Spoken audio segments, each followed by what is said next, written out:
And when I say, did you know? And then I give you a new piece of information, you're like, ooh, no, I didn't know that. And by asking these questions, I get to control what you're thinking. Would you like to be able to control what your clients are thinking? Do you think that would come in handy? So I'm asking them these questions to control their thought process so that they can't also tune me out. Are you looking to improve your sales without resorting to pushy tactics? Welcome to Sales Made Easy, a podcast that helps you to achieve better sales results and gain long-lasting clients through relational selling. Let's get right into it. Welcome to the Sales Made Easy podcast. Today, I have Gene Slade, who is joining us. And Gene has an interesting background. He has spent over 30 years in the HVAC space and construction. He has built a multi-million-dollar training company. And what drives Gene is helping young men and fathers to spend more time at home, make more money while they're working, and be more successful both at work and within the family. So Gene's teachings offer hope for the men in the community who are grinding hard, but are feeling the distance from home. So looking forward to the conversation. Gene, what's the good word? I'm looking forward to it too, man. I really appreciate the platform and getting to speak to your audience. Excellent. So our audience typically is the small entrepreneur, or not small, but small business owner, entrepreneur, who frequently comes from the job and started their own business, and sales is a relatively new thing for them. Sounds like what you're talking about is a bunch of entrepreneurial seizures, as Michael Gerber would call them. We're good at our job, we're technical at the job, and we're looking at the company thinking this company's making all kinds of money. Man, I could sell stuff for half as much and make twice as much as I'm making now. And they just don't get the business side or the sales side, really. And that is one of the reasons that a lot of companies fail. You know, I've always said that you can make a lot of mistakes if you're good at sales and survive. But if you're not good at sales and you make mistakes, that's one of the reasons that most businesses go out of business in the first 5 years. Yeah, it's so true. I hear this all the time, and people talk about the fact that they're in business for several years and say, I know I'm going to make it, but they're not changing the sales behavior. Yeah. So there's a huge difference with growth. So how do you help the small business owner and the technical mind to grow in their sales skills? First, you've got to find a mentor. Find somebody that you resonate with. There are a lot of different sales trainers or coaches out there, but find somebody that you resonate with, but find yourself a mentor. And if you don't have the cash, then start following their free content at first. Harry, I can't say how many guys have come to our program, our paid programs, already making $200,000, $250,000 a year because they were consuming the free content that we spend about 30 grand a month putting out.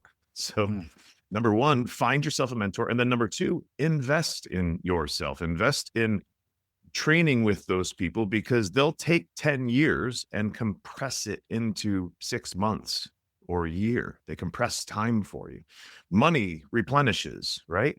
But time doesn't. We don't get any more of that. So use your money, invest in yourself. Until you've got at least 100K in the bank, every single dollar should be going back into your education. I love it. People often put off and will spend more money on marketing, but they're missing out that they eventually still have to have a conversation with somebody. I have never understood, Harry, why in business we will have a marketing budget, but no sales training budget. Yeah. Does that make any sense? You market these people, you get them in the door, and then you only end up doing business or transacting with 30% of them. What if you were transacting with 60 or 70 or 80% of these people? That doesn't happen on its own. It only happens when you study communication. And sales seems to have a dirty connotation. It's like selling people stuff they don't need. Exactly. But a true salesperson wouldn't do that. If a true salesperson walked into our room and we were in a room, Harry, we wouldn't even know they were a salesperson. They're chameleonic. They listen. They don't talk a whole lot. You don't talk your way into sales, do you? No. You listen your way into sales. Yeah. when you said that a person doesn't even recognize that you're in sales, that to me is the greatest compliment. When Yeah. someone says, I don't even view you as a salesperson. I had a law firm at one time, the managing partner of the law firm said, Harry, are you our salesperson? And he asked it with that kind of curiosity. And I went, actually, yes. He said, I don't even view you as a salesperson. I thought you were a consultant. And that's what it is. That's So exactly what it is, talk right? to me about that. Salesperson is somebody who helps people solve problems and gets paid handsomely for it, really, at the end of the day. That's all. And unfortunately, sometimes we have to solve problems that people don't even know they have, especially in the trades. Take HVAC or plumbing or electrical, for example. When I say HVAC, for those of you who don't know, that's heating and air conditioning, furnaces and air conditioners, right? Yes. We might go into a house to service one of those appliances, and we might open it up and find out that there's a bunch of mold or an environmental problem inside of that system. And we know that 1 in 4 people in the world have a gene mutation or a specific gene that they lack that will not allow them to fight that stuff off. When we breathe it in, it gets absorbed by our lungs, enters our bloodstream, and lives on us. Now, clients don't even realize they've got this stuff going on a lot of times. We've got to go in and show them that there's an additional problem. And that's where sales comes in. You're selling the problem. People will spend money 10 times faster to escape a problem or pain than they will spend money on something that gives them pleasure. 10 times faster. And we're going out there trying to sell people on the benefits of these products. Can you see the disconnect there? It's a huge disconnect. Like, why So- wouldn't I sell the problem? Exactly. If you guys Right. see mold, the first reaction, because none of us like to be sold, is do I trust this person is being honest, or are they trying to upsell me, which is what everybody is doing these days? So I called someone in for, I've got a little noise, and now it's like my skeptic mind starts to kick in and say, now this went from a little noise or whatever. They found something, and now I've got this huge problem in my hands. Do I believe this person? So that in itself is a challenge. How does a person gain trust in those moments there where they're trying to share something with a client or customer that they may not necessarily believe right away? Man, really good question. And I think that a lot of that distrust comes from talking at the client, right? We're constantly wanting to give them information so that they know that we're smart enough to handle their problem. But unfortunately, it has the reverse effect. So what I teach is, instead of talking at your clients, I teach you how to give them that information, but in a question format. So I will add words like, did you know? Were you aware? Do you suppose? Would you believe? So you weren't aware, fill in the blank. Didn't know, fill in the blank. Those are the main 6 that I'll use. Let's say that I'm out at an electrician's job or an HVAC guy's job, and I find out that the customer does not have surge protection. Now, we get a bunch of like lightning strikes. It's like the lightning capital of the United In Florida, States, you need right? surge protection. So we will, instead of starting to try to sell a product, I'll ask them, why don't you have surge protection? Did you know that we get over 1.2 million cloud to ground lightning strikes a year here? And that when that happens, we get in-home surges. Did you know that when we get in-home surges, that your compressors and your motors can glow on the inside? Do you think that's good? What do you suppose that does to the reliability of the system? How about the lifespan? Have you ever purchased a new compressor before? So you weren't aware that would cost you about $4,000? Can you see now why our clients just get surge protection instead of replacing expensive compressors and motors, maybe even a whole system? I'm not selling surge protection. I'm selling the problem. And I'm utilizing only questions to do it, because when I put, did you know, or were you aware? When I give you a piece of data or information, I tell you something. you have got a BS meter, right? You have to run that through your BS meter, your truth false filter, I call it, and decide almost instantly, is this true? Is it credible? Can I believe this person? But when I say, did you know? And then I give you a piece of information, it goes right around that truth false filter. It lands as enlightenment as opposed to education. And when I say, did you know? And then I give you a new piece of information, you're like, oh, no, I didn't know that.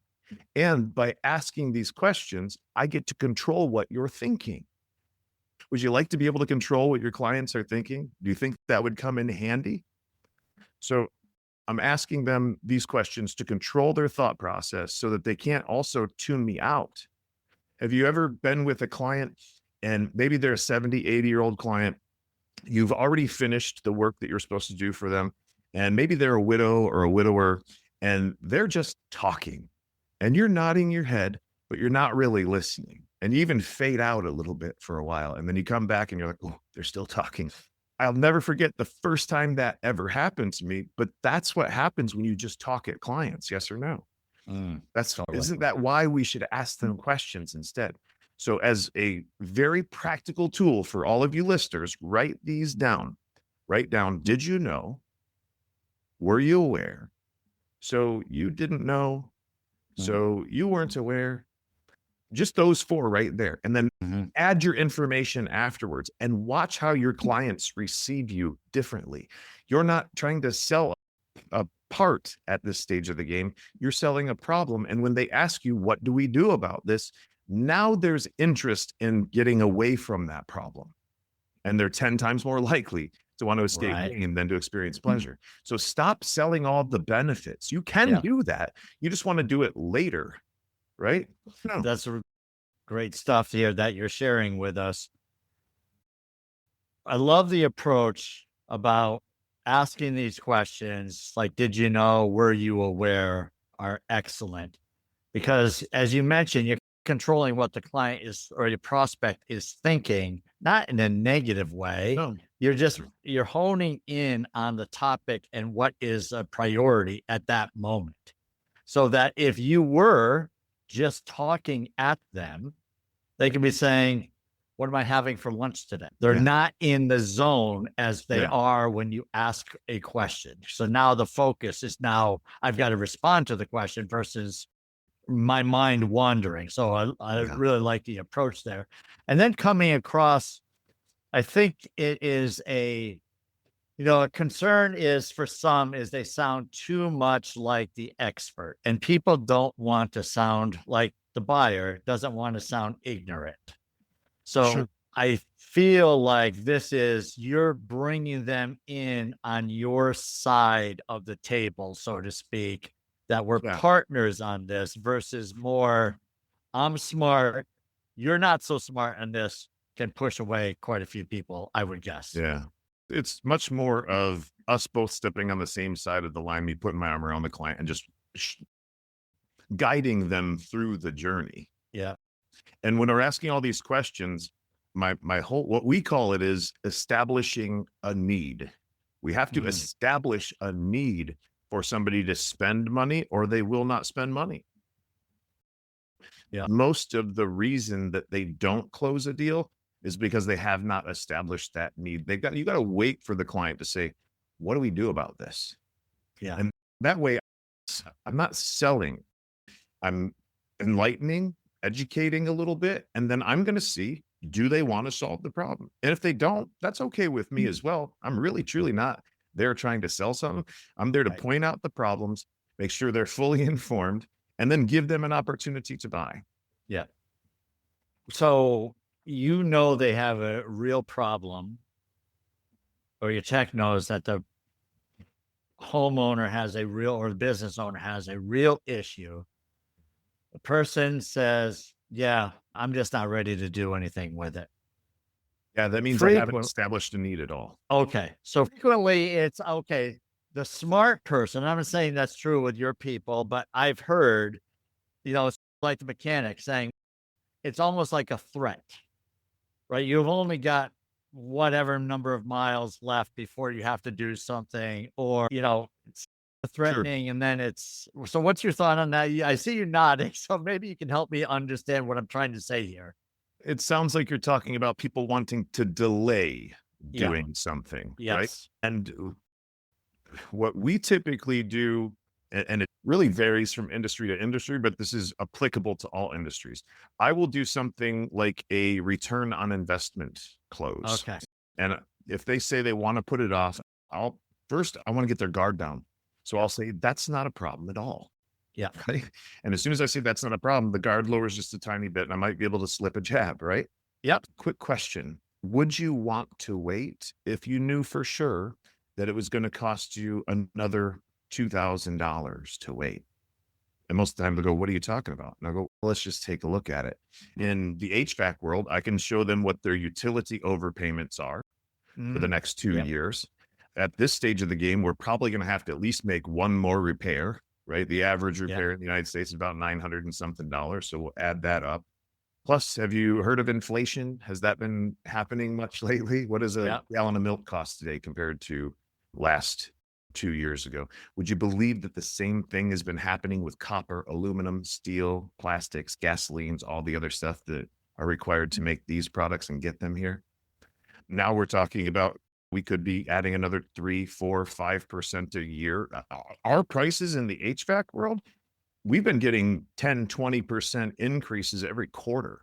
The best time to buy a new heating and air conditioning system was 5 years ago.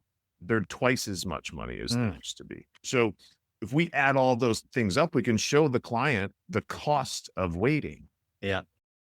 And that's one thing that most people are not very good at, is showing them the cost of waiting. Would you want to wait before I take off? Would you want to wait if you knew for sure it was going to cost you X number of dollars more to wait? And they'll ask you, what do you mean? Yeah, that's great. And you have the wherewithal and the industry knowledge that you could talk the talk, right? So this is all part of, and I don't mean that in a salesy way. This is really as an expert. And people, when we hear of this line that people want to do business with people they know and trust, part of the trust is understanding that the person that is selling knows what they're talking about.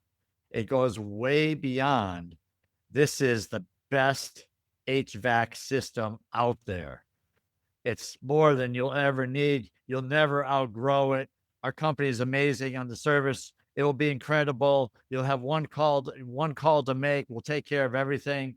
All that is pushing features, right? That doesn't make you an expert in the industry. And so understanding what the real challenges are and having a business conversation now about tariffs, the cost of components coming from overseas.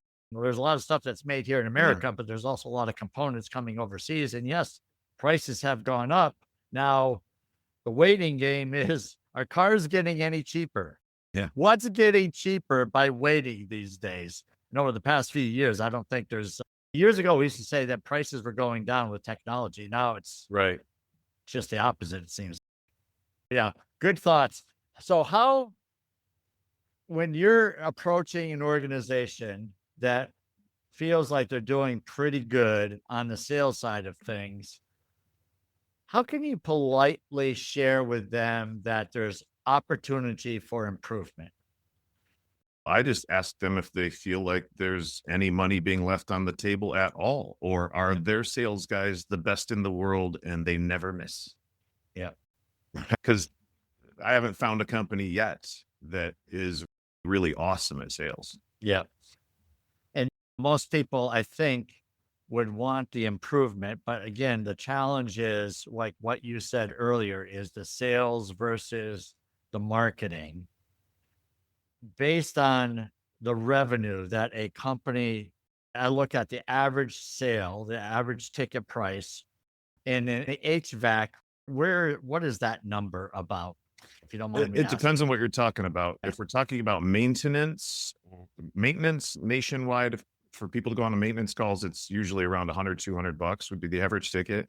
Service calls, depending on the trade, are going to be anywhere between probably $400 to $900 average. And then replacements, if we're talking about the HVAC space, are going to start out probably somewhere around 11, and they can go up to 35. So you've got the recurring revenue after the sale with the maintenance, and then your average ticket sale just of the system itself. It is a significant number, but that sale only happens once every 10 to 20 years, depending on geography in the country, right? Yeah. And so when guys are going out there, if they're in the home services trades and they're visiting a client, it typically costs 150, $200 just to get that truck into the driveway. And a lot of times the service fee is only 79, 99, 129. We're already at a loss if there's not a repair made. So if we're sending people out to do maintenance, it's 150, $200 to send them there. And we might only be collecting 150 for the maintenance agreement. So it's a losing proposition if they don't do a really good, thorough inspection, look over the entire system and see if there is anything that's deficient or that's going to give them challenges in the future. So we really got to be detectives when we're on these jobs. Yeah. Excellent. This is an opportunity for you, right? Most of them are parts changers. They turn and burn. They go in there, they find one problem. They've got the blinders on, they fix that problem, and then they're out. But there's 3 other problems that are going to happen in the next 6 to 12 months. So we're going to be out there 3 more freaking times. Would the client rather us find those other problems now and only make one visit and be able to do them all at a cheaper price because we're doing them together? Or should we go out there 4 times over the next year? Doesn't make sense to me. Yeah, So, totally. and that's why when people get involved with our company, like we really specialize on the maintenance and service side of the business, specifically the maintenance side of the business, because there's so much money there. But the equipment side in the HVAC space, like the furnace and air conditioner stuff, that's really only about 40% of what's actually there. Like the duct system is as much money as a HVAC system is and takes 3 times longer to install. Yeah. The older systems were designed differently. The newer systems require more airflow. So pretty much every duct system that's out there needs to be replaced if it's 20 years old. All the indoor air quality products that can clean people's air up, or the water treatment products, people they don't even know how to bring this stuff up to clients either. Right. So if you remember when we were talking about the surge protection, one of the ways that you can bring this stuff up to people is just say, why don't you have? And then insert whatever it is. Why don't you have a water filtration system? Yeah. Why is your ductwork not sealed? Yeah. Why don't you have a surge protector? And be genuinely curious as to why they don't have one. That curiosity is a great thing.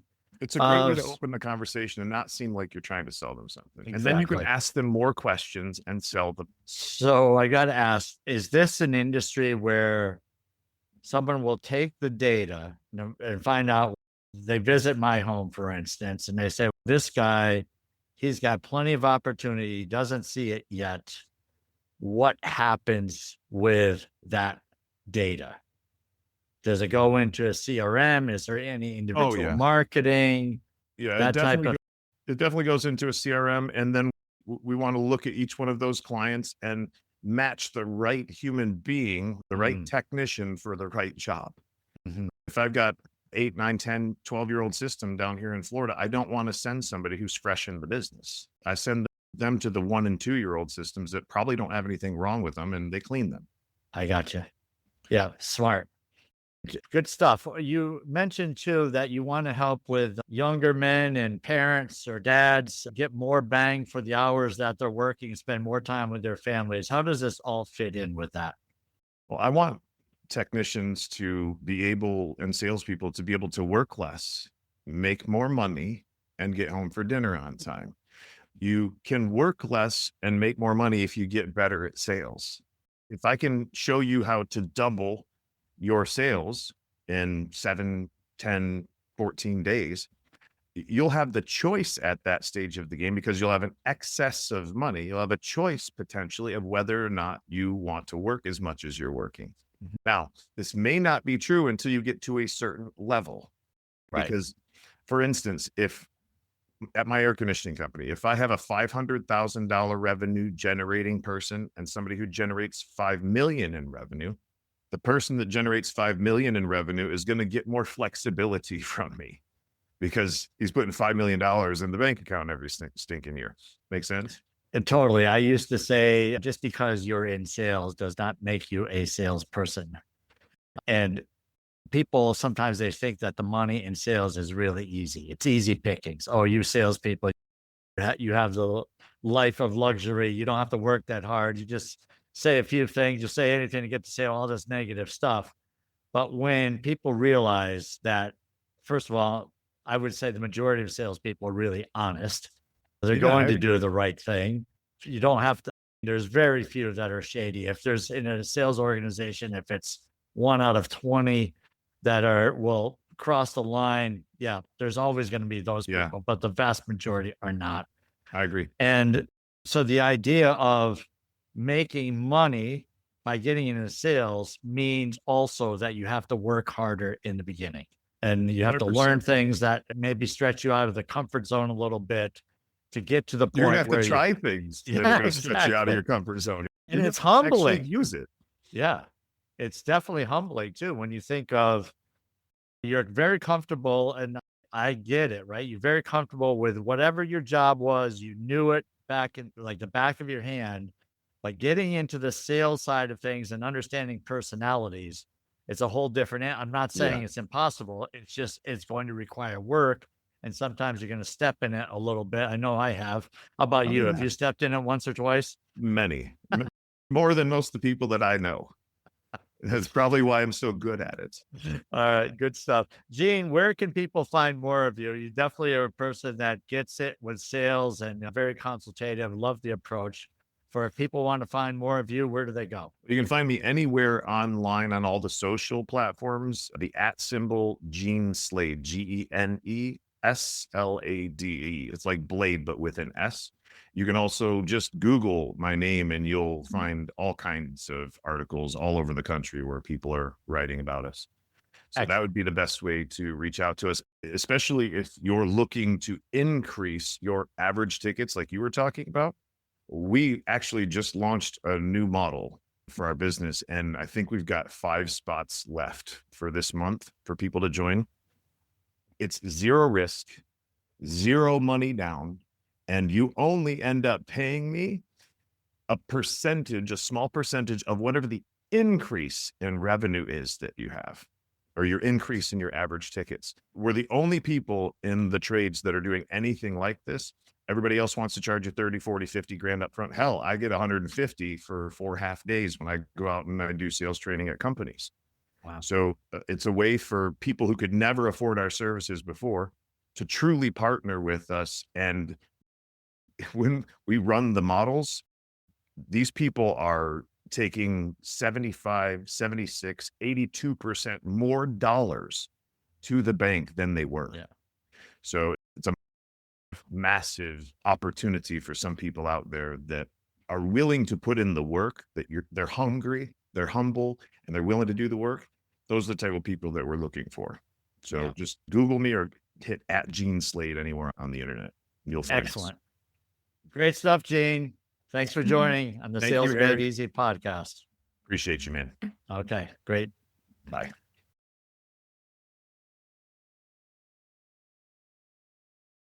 Thanks for listening to Sales Made Easy. If you enjoyed today's episode, please subscribe and share it with your friends. Also, you're invited to join the Facebook group Sales Training Selling with Dignity. Serve first, the selling will follow.